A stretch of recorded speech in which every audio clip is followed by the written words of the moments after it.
Hello and welcome to the instant reaction video over at Across the Park podcast. Some people may be confused looking at this and expecting the Blue Boyz logo in the corner. My man Mike has very, very kindly agreed to tag in with myself, Ian Mills, to talk about the news today that we're reacting to. It's not formally done as of 1857, but all signs, my man Mike, point to Richarlison has left Everton Football Club today. Even just saying that to me, it does hurt a little bit. We've spoke over on your channel about the need for this to happen. Now it's on the borderline of happened. How are you feeling? What's your instant reaction? Yeah, it's a tough one because, we all love Richarlison. Not necessarily because he's the best footballer in the world. Let's take that away. But it's the emotion that he plays with. Yeah. I never really feel that he doesn't love Everton. Sometimes he might be a bit sulky and sometimes he might have a bad game. But I never feel like he doesn't love Everton. And the season we've had, you can't say that with all of the players that have played. We've been in a poor position. And in the end, you could probably argue he stood up and he was the most important player, obviously, alongside Gordon. And we stayed up as a result of his input, his impact, his aggression, his snidiness. It's a real body blow to lose him today. Me and you have spoken off air, we've spoken on air, and we all knew, every Evertonian that knew about the financial fair play thing knew that a big outgoing was going to happen before today, if you get what I mean. So today or before. And it's come down to the wire. The deal was agreed. I think it was done earlier, to be honest. I think it's done. I literally just think it's the announcement videos. I think he's a Spurs player. And it hurts the fact he's gone to Spurs, not because they're not better than us, but because 2 or 3 years ago, we have Carlo Ancelotti. They're going into a game. They've got Ryan Mason as manager. And I think we get we were like this. Yeah. It was like that. We really were and now look at the gulf. You've got those guys who are now in the Champions League again. I think it's the third time in 6 years or 5 years, something like that. And you've got Everton who just about stayed up. It's a real body blow for everything and everyone that supports Everton today. But it's a necessary body blow if we're going to try and strengthen this summer. Yeah, I mean, there's plenty of reasons as to why that gulf has happened over possibly, 2 seasons. I remember going to Spurs on the first game of the season when we were still in COVID and Dominic Calvert-Lewin scored. And it felt then like we were on such not a trajectory, we were on such a good path. We were going the right way. And there's plenty of reasons why it's gone the other way. And I'm sure in future videos we'll get into that. I just want to keep it to the news of Richarlison at the moment. I'll ask you straight. Is the fee of £50 million up front and £10 million add-ons a fair fee that Everton Football Club are getting tonight? I think with the basis that Rafinha looks like he's going for more, then no. Yeah. Because I think Richarlison is a better player than Rafinha. I think Rafinha has some better attributes, but I think Richarlison could have got more. I think Dan Levy is a really difficult negotiator. I think he's up against Bill Kenwright, who we don't know what sort of negotiator he is anymore, to be honest. So do I think he was worth more? Yes. Yeah. Do I think we would have got more in this current climate? I don't know. That's my honest answer. What I do know is if it's 50 mil up front, 10% of it's going to Watford. Yeah. So it leaves us with 45 million to play with, doesn't it? And is that enough money to strengthen the side adequately to be nowhere near the bottom 3 next season? Well, it's probably too early to judge, but I have concerns. Let's just say that. Yeah. The history and the recent history of this football club point to no. We've never, ever been a club. And there's clubs out there who strangely do okay when they sell their better players. They've got a structure, they've got a scout network, and they do okay. When we sell our better players, we don't seem to be able to come back. I'm talking Romelu Lukaku. I'm talking Idrissa Gana Gueye. Some may say And some may agree or laugh at this. Some may say Ross Barkley was never replaced. When we sold Julian Lescott in 2009, I think we had a nightmare 7 or 8 months because he wasn't replaced. To your point there, and I completely agree with it, I don't think we have the structure at the moment or the scouting network at the moment to go out and spend that money wisely. And for me, that's a big fear. I think we have to try and get as much as we can. Spurs have took it to the last day of the 21-22 financial accounting day, where Everton have to, well, excuse me, maybe not have to, but it's very, very beneficial for Everton Football Club to put that money on the 21-22 accounts. Again, we all know why we've got here. We will break it down in the future over on your channel and again on this in more detail. But I just think we've robbed is the wrong word. I think we've been done. I don't think, for whatever reason, a number of reasons, we've not been able to play our best hand. We've gone to the poker table with probably the worst deck of cards we could have, really. Almost a begging bowl, if you will. The fact that Chelsea went for Rafinha has meant that we can't even rely on a bidding war. Look, we've got 50 million or 45 million. We've got to hope that now we can do something with it. Are there any names out there, Mike, at this moment that you would be happy to see the yellow bar on Sky Sports News tomorrow that Everton have made a bid for? Any names spring out to you? I know the ones in the media are Emmanuel Dennis and Harry Winks at the moment.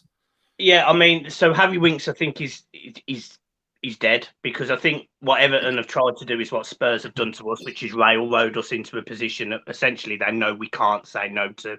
Yeah. The negotiations were happening through the middle of the night last night. I mean, that just speaks volumes of how stuck in this situation Everton were. Then the Harry Winks news comes out today that, you know, Spurs are adamant for an obligation to buy at the end of a loan. Everton just want a straight loan. For me, there will be other Premier League clubs that will want to pick up Harry Winks. I'm not saying he's an exceptional footballer or a good footballer, but what I'm saying is there will be Premier League teams, the ones that have been newly promoted, that may look at a central midfielder and go, yeah, Winks will tick that box. He's played enough times in the top flight to understand the Premier League. Almost like a bit of a Tom Cleverley. For Everton, it's not the right move. Everton need a progressive, ball-winning, aggressive number 6 who can also carry the ball. And we haven't had one of those since probably Tim Cahill. Even Mikel Arteta, as that number 8, used to do it in the centre of the park. So we are really stuck. Winks wasn't the answer. What you're also losing with Richarlison is versatility. A man that can play up front, a man that can play on the left, a man that can go on the right, a man that will play in a 10.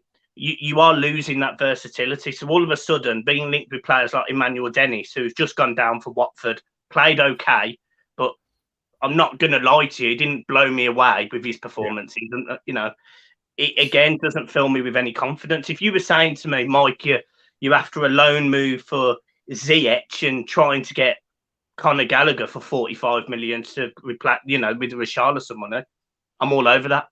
Yeah. But they're not the players we're being linked with. We're being players that I think would be very, very happy with a move to Everton Football Club and would probably still perceive Everton to be a big step. We need players that are going to look at Everton and go, yes, it's a big step, but it's a step where I can make it my own. Whereas I think Harry Winks and Emmanuel Dennis will look at it and go, no doubt Everton are a big club, but Emmanuel Dennis is coming from a situation where he saw Richarlison at Watford and he seems maybe similar in his views. And you're going to have Harry Winks, who will come to Everton thinking that he can probably be this light in the middle of our midfield when, no disrespect, he doesn't fill many Evertonians with that confidence. So I'm really concerned with the names we're being linked with. I am thrilled, and I suspect it will be announced. I suspect it will be in the announcement video with the new kit that James Tarkowski will be announced an Everton defender tomorrow. Yeah. That is a good move. He's better than what we've got. He's very solid. He's versatile. He could play from the back. But with all the players that have left Everton, all the wages that have been saved, it concerns me, the attacking players and the midfield players we are being linked with. Unless you're going to rely on Damari Gray and Anthony Gordon all season. And I still think that's a big ask of Gordon to essentially carry us. And I think Damari Gray still, for me, needs to prove that he's not inconsistent, because I think he showed at times last season he was incredibly inconsistent. So, mate, I'm worried. But there is change at Everton, and I keep saying this, there is change. Whether this new owner thing is good or bad, the defaults, all of these rumours, that he's changed. And if that means Richarlison is the catalyst of that, then strap in, guys, because it's going to be a bumpy summer, but I'm hoping we're better come the first game of the season. Look, that's all we can hope for, isn't it? We've got to. Us as fans will never turn our back on this club. Videos like this where we can be disappointed and we can look at the reasons why. We'll always do that. For me, I'm a bit like you, Mike. I don't know how you stretch 45 million and improve that team. You can probably bring a player or two in and go, yeah, decent players. I think without Richarlison leaving, this team needs goals and creativity, and you've just took the catalyst out of it. So now you've got to replace that. And then you're back to the situation where you had to add to that again anyway. It's going to take some really clever movement, isn't it? Think of this, Millsy. Genuinely, in 12 months, Everton have lost James Rodriguez, Gylfi Sigurdsson, Luke Dean, and Richarlison. Yeah. In probably the last 4 seasons, they are probably our most creative players. And you've only replaced one of them. You've only replaced the left back. Sigurdsson wasn't replaced. James Rodriguez was. Let's be honest, Mikalenko's game isn't to be creative. He's probably a better defender than Luca Dean is, but he weren't as good going forward. So at the minute, if you say to me, Millsy, honestly, if that white yellow bar at the bottom goes, Everton have signed Christian Eriksen. I'm just throwing a name out there. If Everton have signed Christian Eriksen, so all of a sudden I'm going, okay, yeah, I could take that. Everton have gone and signed a winger of some type, somebody skillful, quick, direct, get to the byline.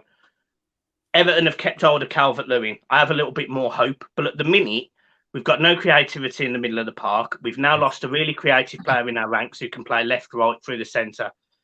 I'm really concerned, mate, as of right now. How are you going to look back at the Everton career of Richarlison? It's probably a harder question to answer now than it would be in maybe a month, 3 months, a year's time when you really take stock of what he's done. I will never forget the end of last season where that young man stood up like he lived on County Road and he said, "Stay with us. I promise you I'll get you out of it." And he's done everything he could. For me, looking back at Richarlison's Everton career, that period for me was just is the stands out. What about yourself at this moment? You look back, what are you going to remember most in a blue shirt from Richarlison? 2.5 years ago, I happily would have sold Richarlison because I felt like we could replace his goals, but I didn't feel like he did enough for the team. Over the last 18 months, I've seen more of that work ethic, more of that aggression, more of that. He's matured. That's what I'd say. He's matured. And right at the end of last season, I felt like he hit his pinnacle. He hit the I am Mr. Everton for you and you can rely on me. And he isn't the most skillful. He isn't the most talented. He's not the best winger I've ever seen at Everton. And he's got that sort of burst of pace and that little bit of cleverness. But at times I think, you could use your head more. But he leaves he leaves a bit of a sort of mark of a soldier to me. Someone that I look at and respect. I appreciate when we were on the floor, he did everything he could to pick us up. And it wasn't his individual performances that stand out. It was the getting to the fans, throwing the flair in the crowd, the moments where he proved to us all that he is a Blue. And no matter where he goes at this point, he is a Blue. Because he's not going to go to Spurs and get the same love that he has at Everton. So I will remember fondly for his emotion, his tracksuits down on Sundays wearing Everton when he's coaching his friends' team, watching him walk around Liverpool in his Everton flip-flops and shorts and all that. The man, you cut him and he bleeds blue. And that I respect more than anything he ever did on the pitch.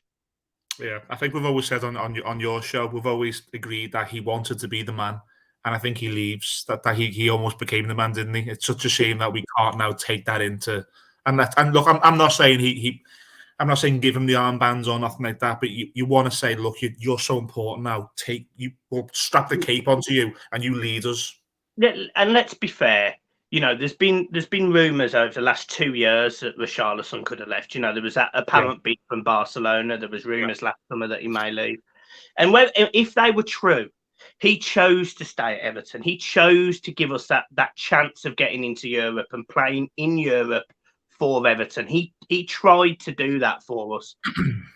You respect him for that. And Everton, a club of their word, have said, look, maybe this is the time. Then we're not going to get in Europe next season. Yeah, maybe it is now time to cash in on you. And as this board have let us down time and time again, they've let him go when we probably need him most, actually, going into next season. Yeah, and it comes back again. We'll do future videos. It comes back that there's so many mitigating factors in this. I for one, do not blame Richarlison. I don't begrudge him to go and play Champions League football under Antonio Conte. I think he deserves it. I think if he goes and plays in the Champions League between now and November, then plays in the World Cup and all the very best to him, I am just absolutely gutted. I knew it was coming, and I'm dreading that picture. I am dreading it. That picture holding the spot Tottenham shirt up. It is what it is. With this, me and you will remain. This club will go on. Let's hope it's some sort of, in a weird way, a catalyst. And I understand fans on Twitter, they've been like, it's just a player and he scores 1 and 3. I get it. But for me, football is all about the emotion. And I clung on to him at the end of last season. I was having sleepless nights until he stood up.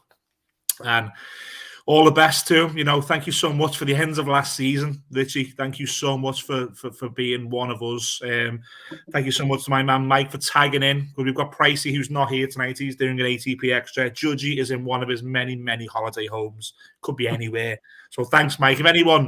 Everybody, of course, knows Mike, but if you have just stumbled across this video and you're just getting into the Everton YouTube, please type in Blue Boyz Network. One of the very, very best Everton YouTube channels and one of the best guys around. Mike, thanks so much, man, for tagging in tonight. No worries at all, mate. I'm sorry I couldn't give you just a little bit longer, mate. I'm really sorry, but always a pleasure coming on. Make sure you hit the like and subscribe button for these guys. And yeah, mate, it's gutting. It's gutting, but let's stay positive because it's a big summer. We don't know what's going to happen, but change is definitely afoot. Thanks, guys, for watching. Mike, see you soon, my man.